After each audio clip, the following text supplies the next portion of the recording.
Welcome everyone to this SWP TV live stream discussion on the US in revolt, Black Lives Matter and the power to beat Trump. My name is Nadia Ibrahim. I'm going to be chairing this meeting and I'm a member of the Socialist Worker Party. And we have a great panel of speakers who are going to be kicking off our discussion tonight. First of all, I'm delighted that we are joined by Virginia Rodino from Baltimore. Virginia is an activist with Marks 21 and the co-chair of the Maryland Green Party and the co-convener of the Maryland chapter of the Asian Pacific American Labor Alliance. So welcome, Virginia. We're also joined by Weyman Bennett, who is a long-time anti-racist campaigner and activist, the co-convener of Stand Up to Racism, and a leading member of the Socialist Worker Party. And later, we will be joined by Brian Kelly, who Brian is number one, an author, but also a historian who's written extensively on the US, and Brian's going to be joining us from Belfast. But last and certainly not least, I'd like to give a big welcome to all of you watching at home. This live stream is brought to you by the Socialist Worker Party. Please keep sharing the stream. We're live on Facebook, Instagram, and YouTube.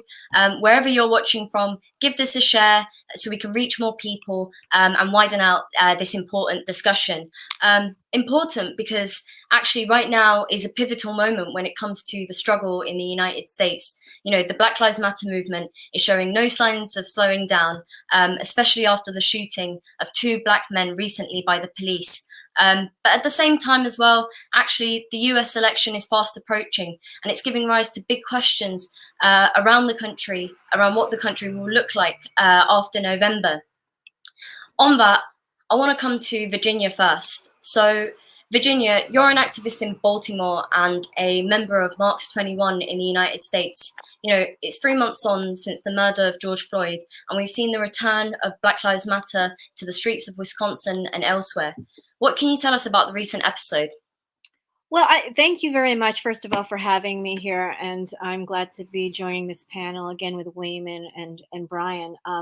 I want to take a quick step back and talk about the backdrop to these more recent protests, and it includes 6 months of our experiencing the pandemic and its economic fallout, the mishandling of the pandemic, and including the outrageous number of deaths due to COVID that were unnecessary, and that's being reported, and people are believing that all these deaths could have been avoided. The administration and the state's response to the first round of protests during the Black Lives Matter movement, where there were curfews put in place, which were defied, and military-like assaults on the white people of Portland and their courageous resistance and the media coverage of that, reopening, then closing schools and universities, the wildfires in California, and constant air quality issues throughout the state, hurricanes battering the south of our country, record high temperatures, and the calls for fundamental and at times revolutionary changes to the police force, with the ruling class just ignoring these demands and instead attacking and defunding our post office, along with their promises to not count our absentee ballots and no promise from the administration not to steal the election, actually to force us to vote in person, where we are risking our lives to participate in a broken system that has already been shown to fail us and to be stolen from us if we look at the recent past. So this is the backdrop and the overview of the most recent return to the streets. Along with that, rising on the heels of the Me Too movement, which exploded in Hollywood and throughout celebrity culture, and then the sports world, it isn't too shocking, although it was terribly exciting to see Black professional athletes leading national strikes and protests of the racism. We should remember that these athlete workers had also been caught up in the labor disputes around COVID and spent months negotiating with their management, their bosses, and owners around health and safety issues while playing in the months before this recent killing. So one can assume there was already solidarity built among the worker players as union members. This latest publicized killing of another Black man by the police simply demonstrates that no matter how good the training might be of individual cops so that they become nicer, the institution itself is innately uncontrollable and was designed to oppress the working class, to serve the ruling classes, and is rooted in racist historical beginnings. And this recognition is no longer seen as radical, unbelievable, and the resistance against this institution, calling to abolish it, has only grown in its conviction that we can't reform the system. Thanks for that, Virginia. Now, at the same time, Black people have been disproportionately hit by not just the COVID-19, but actually unemployment as well. You know, people are estimating that just over the last week, another 1 million people have joined the dole. So I want to ask you, you know, how has huge unemployment and the COVID crisis affected the movement? You know, are you seeing class questions come to the fore? Yes, indeed.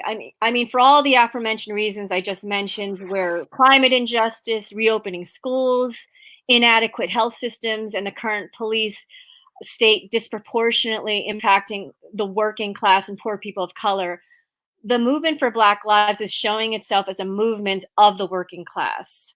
I mean, we could look back even just in recent years, about debates that were had during and after some of the other mass movements, such as the Me Too movement and the earlier March for Women's Lives, the environmental movement even. And there were questions and debates about whether those movements silenced anyone, if they included the most oppressed, if they only involved white people, and therefore, did they leave key issues of injustice off the table? Whereas today, the movement for Black Lives resonates so clearly and so powerfully around the world because it is so inclusive of the working class as a whole. And when the ruling class's response to the pandemic reveals that there is no debate on whether to bail out corporations and industry with trillions of dollars, no debate whatsoever, but there can be no agreement on whether to extend unemployment insurance to an already low wage worker, and entire communities don't have access to COVID tests, and they're afraid to go to the hospital if there's even a hospital bed available, while the president and his staff can be tested daily and flaunting the use of masks, telling people to inject themselves with poison, while at the same time they're defunding health organizations and defunding studies and research. With all of that and more, I think we are clearly seeing a class war on the streets. And ordinary people are no longer only seeing the cracks in the system, but we are finally seeing that we don't have to try and repair and desperately cling on to a structure that is crumbling, that's rotten. We don't have to rebuild that same system that just tears us apart and keeps us down and even murders us. We can together as a class build something that is new, that actually serves our needs. And that is what the movement for Black Lives today is doing. And so definitely the question of class is pivotal and primary to the movement for Black Lives. Thanks, Virginia. I just want to announce before we go on that there are over 200 people watching the live stream at the moment. It's absolutely brilliant, but please keep sharing the live stream, share it on Twitter, share it on Instagram, Facebook, what have you. We want to broaden out the discussion and have as many people join us here tonight as possible. But I want to come back to you, Virginia. I'm really, on the question of violence, remembering the far-right gunman, Kyle Rittenhouse. It's been revealed that he attended a Trump rally in January. And during his time in office, we've seen how Trump has certainly whipped up and given confidence to the far right. Are we seeing a rise in right-wing militias? And what sort of threat do they pose to the movement? Yeah, that's a good question. I mean, the far right, I think we've seen, will emerge into the public spotlight when there are vacuums of leadership.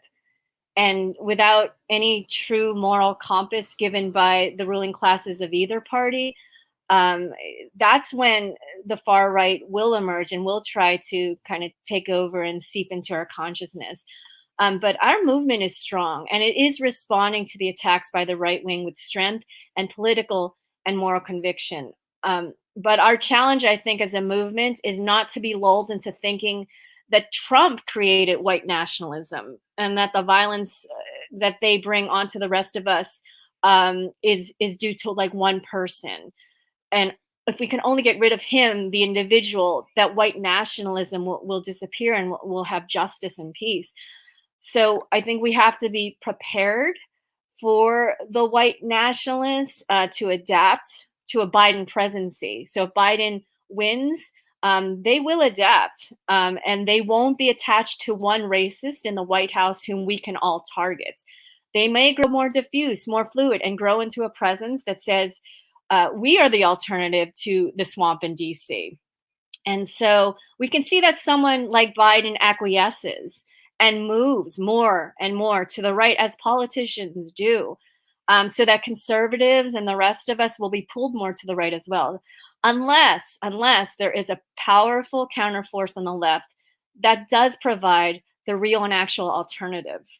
So the challenge to our movements by the alt-right is to be the real alternative to the power base in Washington and elsewhere in our state houses and Congress, to be that real alternative, because the power base in Washington just will disappoint, as it always has.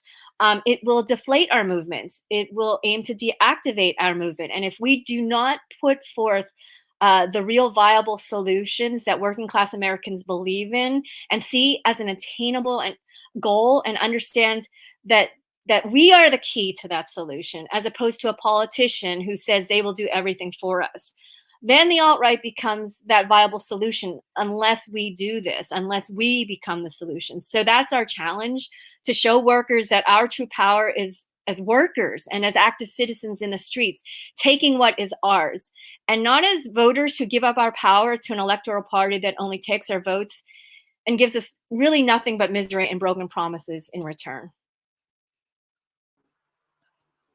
Brilliant. Thanks, Virginia. And, you know, in case there's people who have just joined the live stream discussion now, Virginia, again, is an activist, is a member of March 21 in the United States, and is an activist in Baltimore, involved with the Black Lives Matter movement, and much more. And we'll be hearing from her again in a bit. But for now, Weyman, I'm going to come to you next. You know, in many ways, it feels like the murder of George Floyd and the Black Lives Matter movement that erupted after it has really shaken the world. You know, the scale of the protests in America was immense, but even here in Britain, you know, it really felt like in every town and city, people were coming out and demanding justice. You know, in the wake of Jacob Blake's shooting as well, we saw the NBA and other sports stars boycotting games, demanding justice. You know, where do you think the movement is at? I think George Floyd was murdered on the 25th of May, and it detonated an earthquake. And that earthquake is leading to a tidal wave of resistance across the world, because racism is not something which is hidden, it's not a story, it's been exposed. What Virginia said is absolutely right. Racism is used to divide everybody. It's used by the ruling class to divide each and conquer both, as Frederick Douglass said. And what people are realizing is that this is the case. These are multiracial demonstrations led by Black generals. And one of the things that's important is that the movement has continued. Despite the scumbag in the White House, the racist, the rapist, despite his threat of violence, actually, the movement has actually stepped forward. And that's the question that determines everything. You see, the most dangerous thing is when people are oppressed and exploited, is that they don't resist. Because without their resistance, there wouldn't have been the trial that's taking place on the 11th. The truth is, the police were put on trial. If it was up to somebody like Trump, then they wouldn't be put on trial. The reason why they've been put on trial is the mass movement has taken to the streets. The mass movement has said that they will not be quiet. Every movement faces this question, and where we are now is at a crossroads. Can we wait until the Democrats get in and solve the three different problems that we face? Can we wait while Trump encourages the level of racism and discrimination and right-wing militias? Imagine a 17-year-old black kid had gone across the state and shot somebody. He was allowed to take his weapon home. That would not happen. They would not be treated as a question of self-defense. You'd be treated as a criminal and a murderer and somebody who's supported by fascist ideas. And we have to understand that these questions coming from the top of society, coming from them, is encouraging both racism across the world, but also resistance. Wherever you go and you say BLM or Black Lives Matter, actually people understand they have to take the side of the oppressed. And it's a dangerous moment for the ruling class, because racism has been their natural tool. There was a natural tool from the Bacon revolts when black and white and Native Americans came together to resist against the British at that time, who invented the slave trade, by the way. People like Boris Johnson, they invented it. They lived off the back of it. And we shouldn't forget it. Those people are connected to the inequalities that exist today. And that's the reason why they've been silent about Trump. They haven't said a word about Trump. And that's the reason why we have to look at that movement and say it raises many, many questions. It broke through the lie that you have to stay quiet. We broke through the lie that when they sent the feds out onto the streets, that you have to stay quiet. And I think Virginia's absolutely right. So deep. It's brilliant that the tennis players and all the people came out and the football players and the Cubs came out. But what was more important was that a multiracial group of people from Portland, Oregon, from everywhere across the world took place and said that we demand justice over the question of racism, which, by the way, is deeply embedded in it's in the DNA, not just of American capitalism, but world capitalism. And that's the reason why it has to be rooted out, because this question is a key question for the 21st century. If you don't challenge oppression, challenge what's happening over the environment, challenge the question of the warlike things coming out of Trump in terms of using racism to raise the question of why they should go to war, conflict with China. These questions are the questions that determine what happens to humanity. Well, as you said, Weyman, there's no doubt that the movement has rocked the American establishment. Trump's response has been to polarize the situation and actually meet the protests with aggression, which Virginia spoke about earlier. But obviously other elements of the ruling class, in particular the Democrats, have responded to the protests in recent months by saying things need to change. But here we are 3 months on. What does the shooting of Jacob Blake and the recent protests tell us about how deeply ingrained racism is in US society? Well, the truth is that capitalism in America was set up on slavery and exploitation and the extermination of the millions of Native Americans that lived in it. It was brought with, as Mark said, with blood and grit into society. And the idea, how do you get change? Why has there been any acknowledgement about Black Lives Matter? It's the second time I went to America when Michael Brown was murdered by the police. Now they said we didn't know what happened. It wasn't on film. We saw George Floyd being murdered by the police. That even under those circumstances, we saw the whole question of Carl Ritter being, a man being allowed to shoot 3 people. Actually shot somebody who was white, which tells you about how deep the level of racism is in America, how much they want to maintain the inequality. But it's not an accident. Trump is deliberately using the tactic because of the weakness, because he's afraid of the mass movement. He's deliberately trying to use racism as his method. But also the fact that he challenged Biden and Biden got down on his knees and said, do I look like a fighter? Do I look like somebody who would, riot on the street? Do I look like somebody who would do that? Actually, what he's doing at the same time is dissing the movement. He's telling the movement, turn the other cheek, get down on your knees and pray and thank and fought in order for change. And actually what we have to do is put the mass movement much more onto the street. Each time in America, there's been a backlash against the mass movement. It's been the Ku Klux Klan, the white citizens councils, and now today the white militias. They will not silence our movement, because our movement, in some senses, they have no answers to the problems that we face. As Virginia said, the president suggested that we should inject ourselves with bleach, and I wish he had done for himself and put that scientific theory to the test in his own body. And we've seen if he's what would have happened to his toupee on his head when he had done that, but he didn't do that.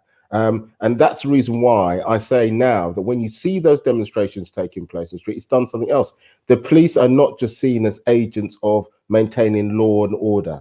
They're seen as also oppressors. And I think the question of defunding them was raised by the movement, but can only be solved by the movement unless we keep pressing this question of how we actually bring about change and how somebody's brought to account for justice. And I think the only way we're going to get that is if we understand the question of class as well. And when class comes into it, it makes a big difference. The Economist reported this question. It said since 1960, it said the position of Black and Latino in Americans, that they earn 60% of the general wealth inside the society. It's still the same. It has not changed. So you have racism and you have discrimination embedded in there, and I don't think it's going to change. And as Malcolm X said, show me a capitalist and I'll show you a bloodsucker. And that's the problem. At the heart of it is that question. And I'll stop there.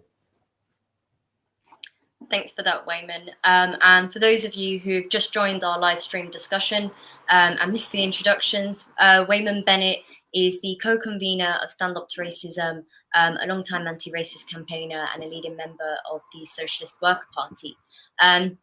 If you have just joined us, or if you've been with us from the very beginning, doesn't matter, please do share the live stream on whatever social media you prefer. Share it with your friends, share it with your family, and let's open up the discussion as widely as possible. I'm going to come back to Weyman in a bit, but for now I want to come back to Virginia and carry on the discussion around the question of the Democrats, really, because one aspect in all of this is the role of the Democrats. You know, all of us want to see Trump beaten, but the November election also means that actually there's big pressure to line up behind Joe Biden. So Virginia, tell us about what you think of Biden and whether he offers any real hope to the movement. Well, thank you. I mean, Weyman just gave the appalling example of how Biden, reacted and his response to the movement. And I think we all can remember how Biden suggested instead of, shooting to kill, maybe just shooting these Black people in the legs instead. So, so that's kind of what we have with Biden. And I'll go into it a little bit more and we can get into it in the discussion as well. But I want to take a look at actually recent activity by Obama, the darling of the liberal left, who just recently, in just a brilliant moment of demobilizing the movement, he broke the players' strike, and he told Black athletes to instead go and form a committee, and so that they, can go back to entertain him and us, and so that's what we have with the ruling class, and not many other people. I think Obama was probably the only member of the ruling class who could have gone to break the players' strike and talk to the top Black athletes and demobilize them and tell them, no, this is the way to go. And I think that's incredibly shameful. And this is the kind of behavior we get. I mean, let alone Biden. I think the important thing to do here is recognize it's just not about the individual. Although Biden and Harris have a terrible record and their platform offers, nothing to concretely hold them accountable to post-election. Like, for example, we in March 21, we're looking at, okay, let's look at their position on immigration. And so we can, as we're talking to folks and debating with them, we can say at least, let's see what they've written, and then we can hold them accountable after the election and say, okay, they said they were going to do this, but they've got nothing in their platform about immigration except that families do need to stay together, but not that there needs to be reform of immigration. No, like families just can't be separated in separate cages, but they still could be in cages just together. And so this is what we've got to work with, and that's that's just one example, and we can discuss more about the severe shortcomings of both Biden and Harris, and just the appalling way that they hold up to with identity politics and false representation. Here's a woman of color, and so she's going to free all women of color, and that's what the Democrats have always done, and it's a shame that liberals fall for it. So I mean, I think we need to take a different tact. I mean, you had mentioned I am the co-chair of a state Green Party in the States, and the Green Party is running 2 socialist candidates for which I'll be voting. And the reason I'm an activist in the third party is because the 2-party system is so corrupted. I mean, the electoral system is just completely broken, and every kind of micro issue within the broken electoral system is like a dissertation in and of itself. I mean, the problems with gerrymandering, which is racist, campaign finance, the Electoral College and Supreme Court selecting our last few presidents. I mean, one person truly and factually and technically and practically is not one vote in the United States. Like, when we say our vote doesn't count, it really doesn't count. So a vote for a Democrat is a wasted vote to not build an alternative to the corporate duopoly. I found that most of the Green Party members are activists within movements who hold no illusions that a vote for Biden is a vote for change or a vote for a Democrat is a vote for change. But supporting the Green Party is not the most important argument here. We have to do all that we can to keep the focus on the incredible movement and its power and critique. We need to critique anyone or any systems that purposely attempt to de-escalate it. And the de-escalation of movements has consistently been the work of the two corporate parties, but maybe mostly the Democrats. And the only way to beat Trump and what he stands for is to continue to build upon this brilliant movement in our streets. That must be our focus. Thanks for that, Virginia. And I'd like to read out some comments from people watching at home to this discussion. So first we have from Charlotte, who says, "It seems to me that Black Lives Matter is the united front at the moment, taking to the streets, facing down the white supremacists and growing stronger." And then we've got from Joshua, "For Black and white, poor and working class Americans, both the Democrat and Republican parties are broken promise parties serving only the rich and ruling class." And I think, you know, both those comments really echo a lot of what you're saying as well, Virginia. But now I'm going to come back to you now, Weyman. You know, if Biden isn't the answer, you know, do the movements that have erupted in the last few months offer a different path? And to be honest, more than that, you know, how can we actually build on the revolts we've seen since May and build a power that can actually beat Trump?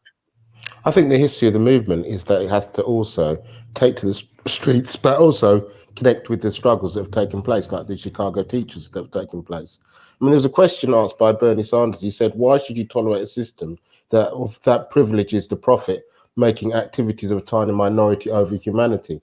The only way to challenge that actually is the enormous power of the American working class that's multiracial, but also that's the reason why they use racism in particular. Margaret X always said this, and so did the Black Panthers. And really what we're faced with is a really dynamic and unfortunately difficult choice. People say to me, how can we stop Trump? The mass movement is the only movement that can stop Trump. Actually, after all, it was a mass movement that, you know, forced the American state to release slavery. It was a mass movement that gave us the civil rights movement. It was a mass movement that gave women the vote inside America. It is that mass movement that you have to depend upon, coupled with the power of something else, the working class in America. I was very heartened to see the Teamsters and the whole question about whether they should take action. The longshoremen, they should take action in support of Black Lives Matter. It's the fusing of those two movements that matters. After all, when did they kill Martin Luther King? They killed Martin Luther King when he suggested that poor workers that worked with clearing the rubbish, black and white, should come together in order to get more wages. That's when they assassinated him, when he talked about both the mass movement also calling for rights over wages as well, when he tried to connect the two. This movement is necessary in America. When they talk about who's going to pay for the COVID crisis, who's going to pay for what's going to happen literally with people's lives, then actually there's an absolute necessity of unity in action over this question. Can this movement itself win? Because I actually think Donald Trump's a billionaire. He represents the party of billionaires. And sadly, so does Biden and Harris. They represent the party of billionaires. It goes back to this question. They couldn't even tolerate Bernie Sanders asking that question and put him forward as a leader inside the Democrat Party, because they couldn't raise that question.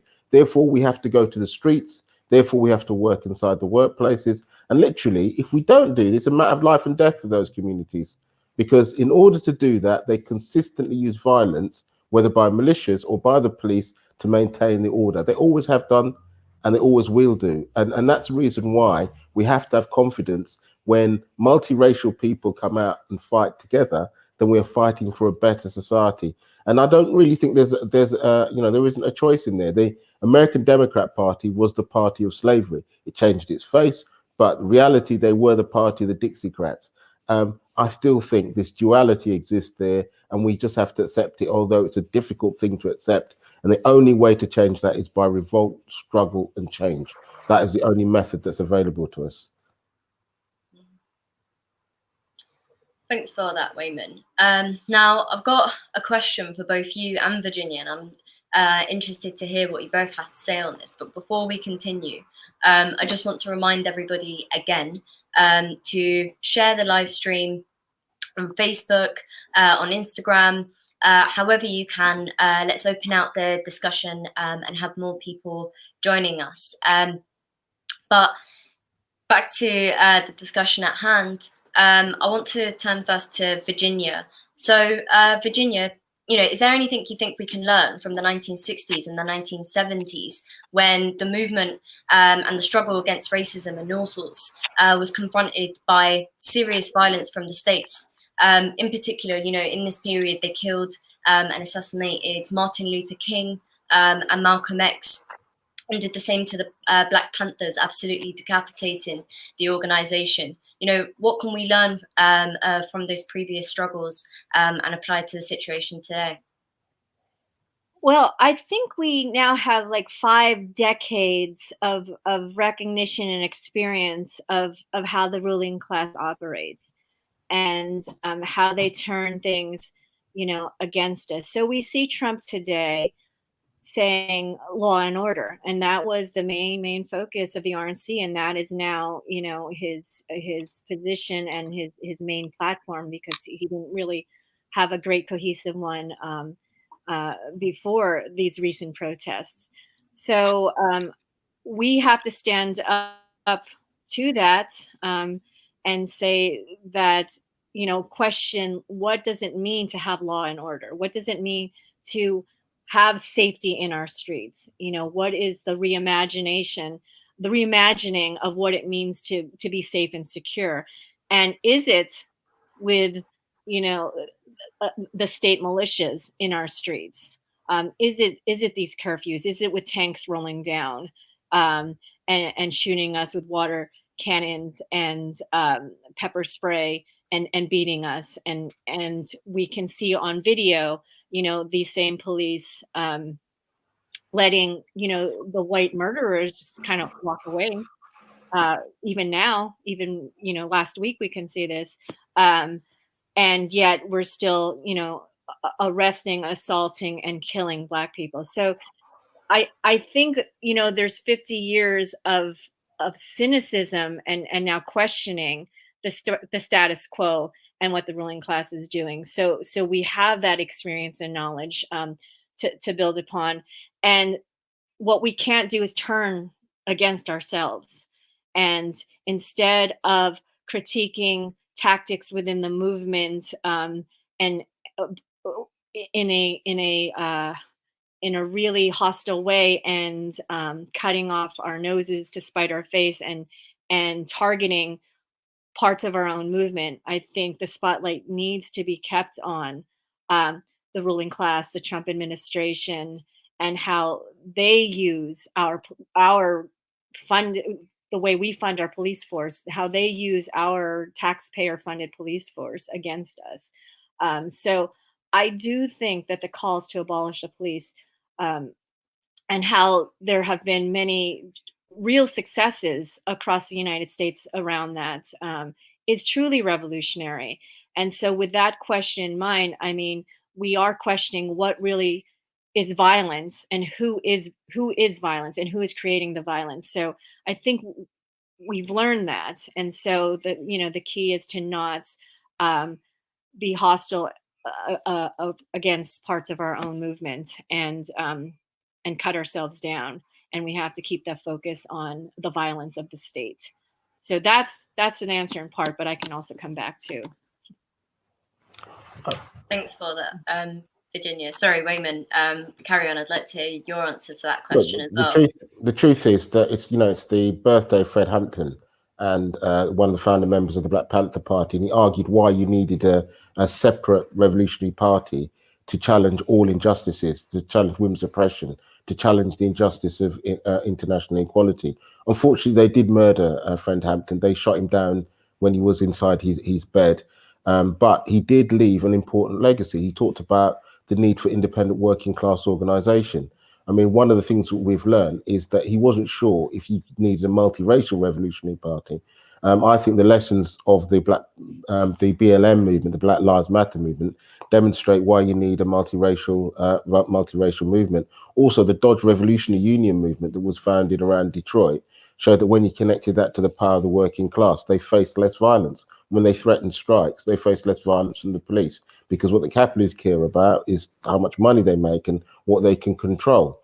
And I think this question of looking for alternatives and how people have to organize is important. One of the problems, I think, part of this is like identifying where racism comes from. Racism comes from the top of society and is embedded into the nature of it. There's not an accident why President, if you call him a president, the scumbag in chief, Trump, made the speech outside Mount Rushmore. When you look at the faces outside Mount Rushmore, those people were slaveholders. It goes right deeply down into the way capitalism was established in America, murder the Native Americans, use slavery in that way in order to build its wealth, and deny continual waves of immigration from different people, exploit those workers, and nevertheless, actually, the American dream, is an American nightmare for many workers. How do you defeat such violence, overwhelming violence, when you defeat that by building a mass movement and also a leadership of that mass movement that confronts it? 1% of people in America still control the majority of its wealth. That's the truth. That's the dividing line. And they constantly have to use a prism of race in order to divide each to conquer both. And what we have to do is understand how you mask that mass movement with a question of how you defeat the far right, and at the same time give hope to people about how you challenge an enormous corporate system that's been built on inequality. And that's the reason why the Panthers were formed. But we need a Panther Party, but a revolutionary Panther Party, if you like, that's multiracial, that's based on radical change in our society. That way, actually, if you give that kind of leadership, you can weaken and defeat those people that simply will not give you justice or equality. Thank you for that, Weyman. I'd just like to say we had hoped to be joined by Brian Kelly this evening, but unfortunately, Brian is having technical difficulties at home in Belfast and won't be able to make it. So our apologies for that. But I'd like to give a huge thank you to both of our speakers.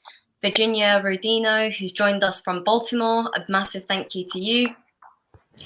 And I'd also like to thank Weyman Bennett as well, who is the co-convener of Stand Up to Racism and a leading member of the SWP. So a big thanks to Weyman as well.